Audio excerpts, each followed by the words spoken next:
this is taking so much faith to just hope this works. This is tight as shit, and if you f up, you're dead. No! Oh no!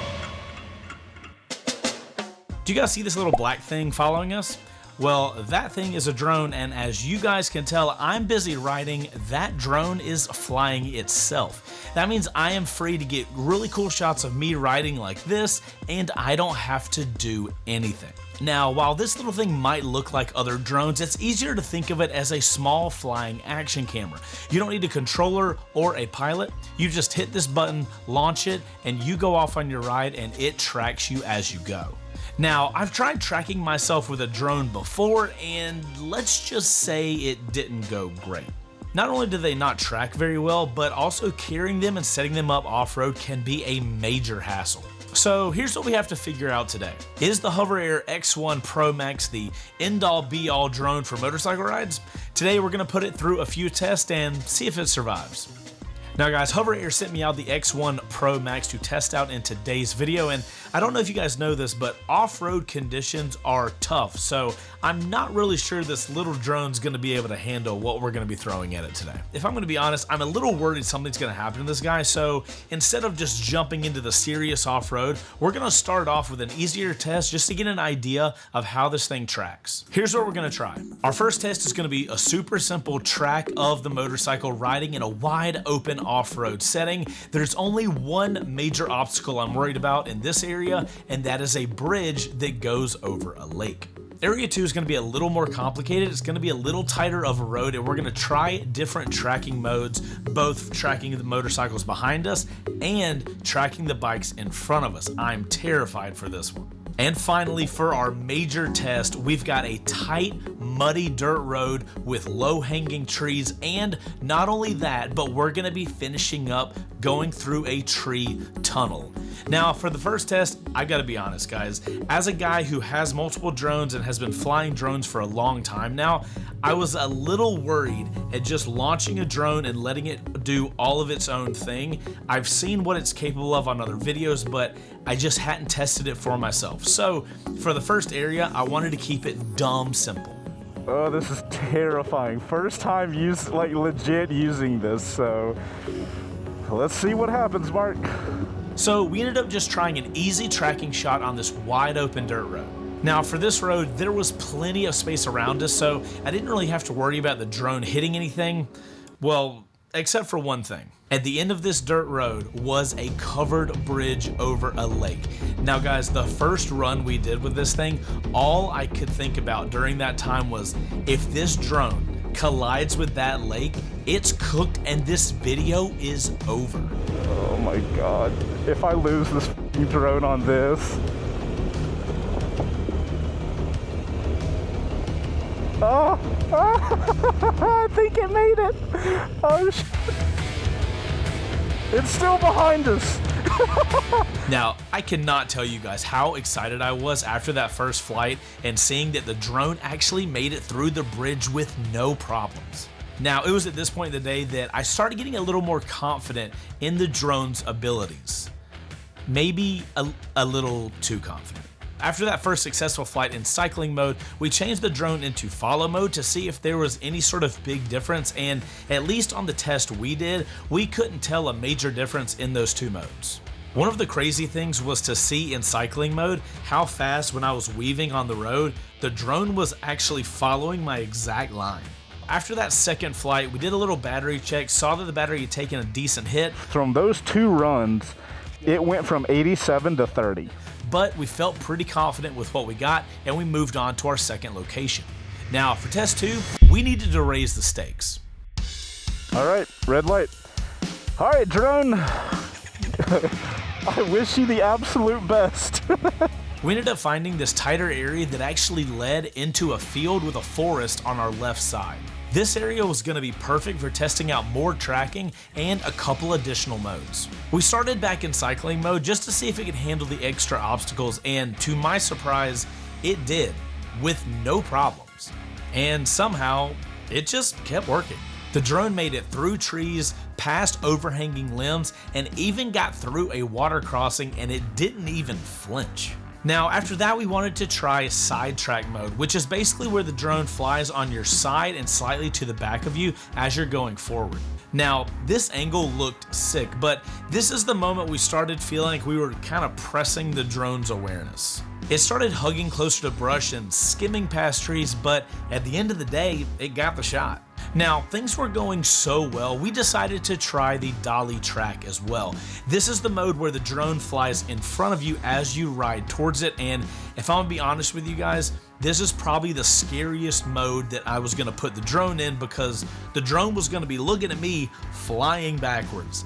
I was terrified. Be careful, little guy. Be careful.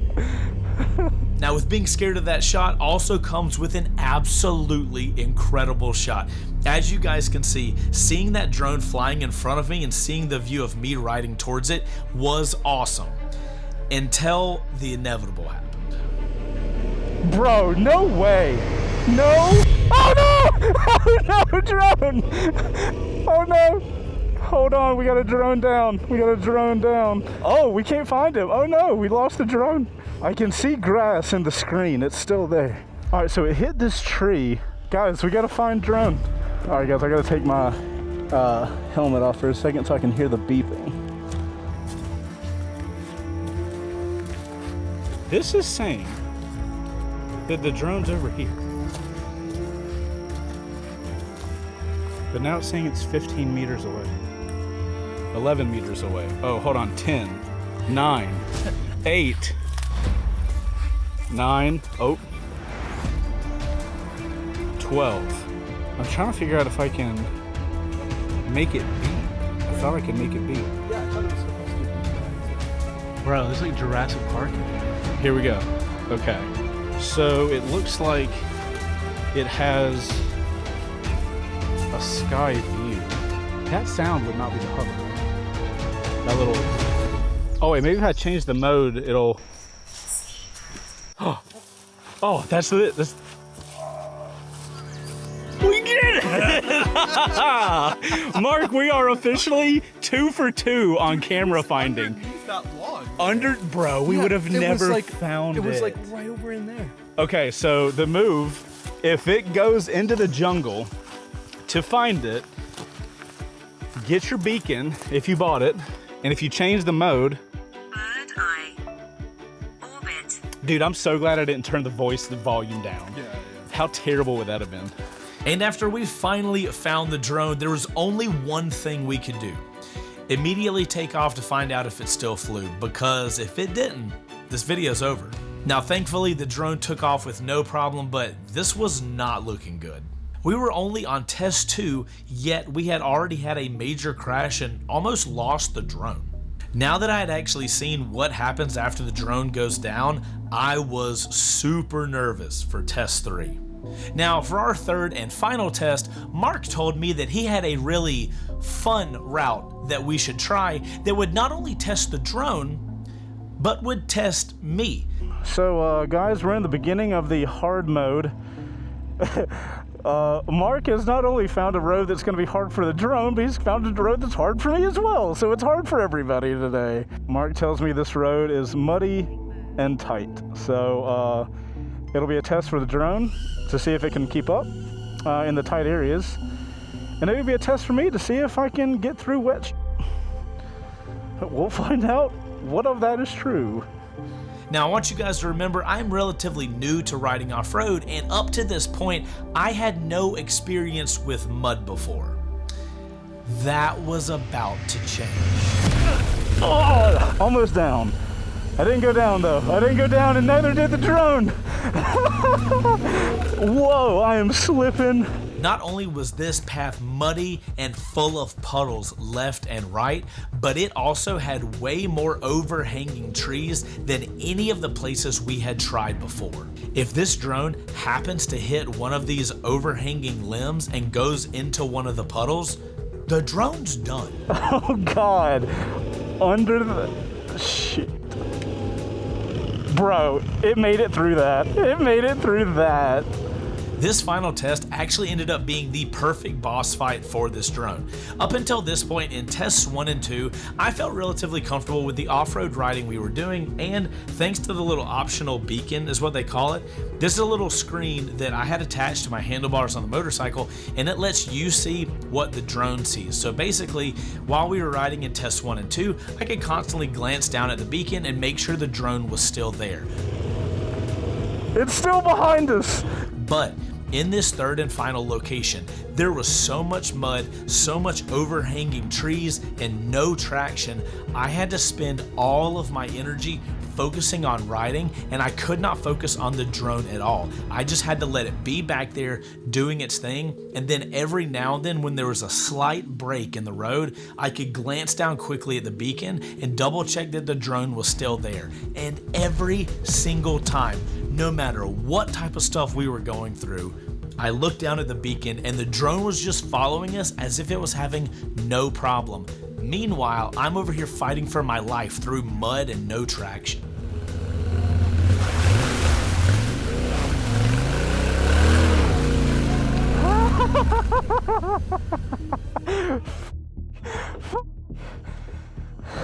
Now, the way we had to get around these mud puddles on this path was we had to go around the sides because that was way more shallow because the middle of the mud puddle was super deep. The bike would have never made it through. But the problem is on the side of the mud puddle is also where all the overhanging trees were. I was so worried going these paths because I knew the drone was going to follow me through those paths. It somehow did it every time, and I just thought it was doing a good job. God, this is a tight area. Drone's still back there. All right, now if drone makes it through that, it is still there. Holy cow, dude. Let's just say I was impressed on the day that it was still following me. When I got home and watched the footage, I was shocked. I mean, look at this tree tunnel. There is no room for mistakes here, not for me or for the drone. And limb after limb, the drone just kept on following me and never ran into an issue. That is until we got to the final mud pit. Now, towards the end of this tree tunnel, I see the final biggest mud pit that we're gonna go through, and I start coming at it with some momentum. And then at the last second, I had to slam on brakes because I noticed something that would be a problem. There were two overhanging limbs that, based on all the stuff we had done the entire day, I knew based on the line I had to take through the mud pit and where those limbs were, the drone would have gone directly into those limbs, and there was no way of avoiding it. And because of that, I had to slam on brakes and reassess my situation. Now, I sat there for a second trying to figure out like different lines through the mud pit, but there were none. I had one line I could take, and that was the line that had the two limbs on it. And I figured, you know what? We've sent this drone the entire day. There's no point in being a pansy at the end of the day when we're here at the end of the test. So all I could do is go for it and see what happens. And that's when it happened.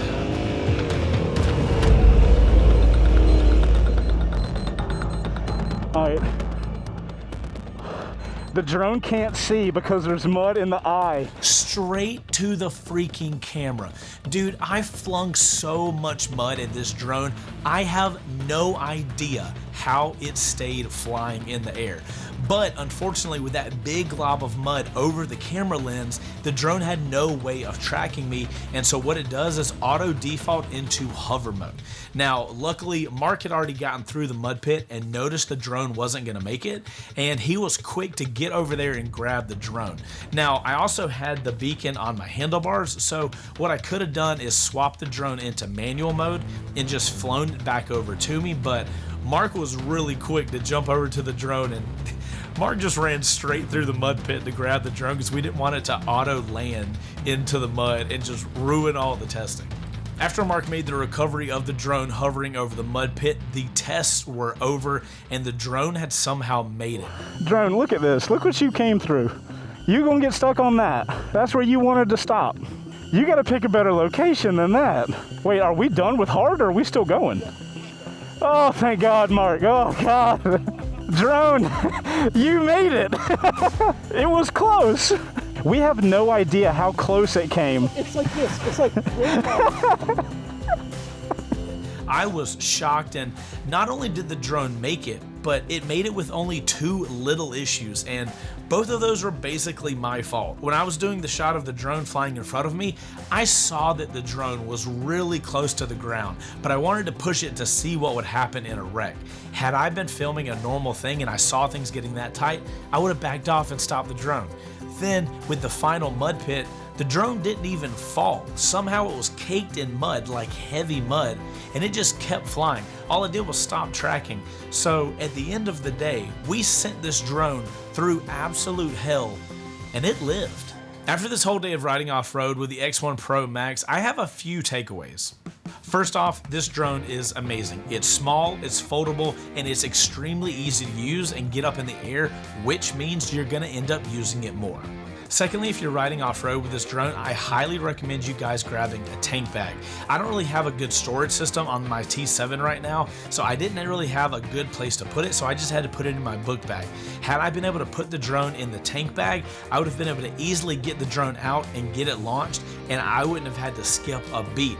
Also, if you're going to be doing that, I recommend running power into that tank bag and always bringing double batteries.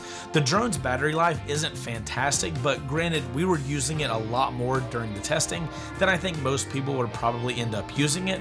But the key is ease of use. Have the drone in a tank bag with batteries that are always on charge, and you guys will be able to use this drone all day long, and it doesn't really take a lot of time out of your actual ride to get really cool footage. All in all, I honestly love using this drone, and as you guys have seen throughout this video, it gives you such a unique angle. To be honest, this is definitely a camera that I will be bringing every single time I go off-road riding.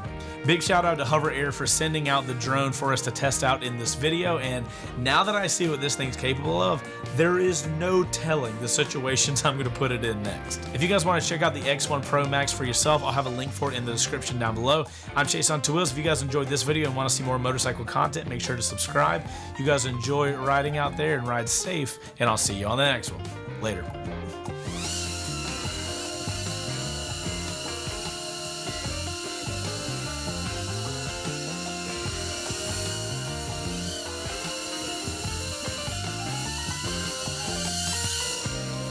That would have been hilarious if I'd have done this talk to camera with the drone just flying the whole time. My editor would hate me. Isn't that right, Chris?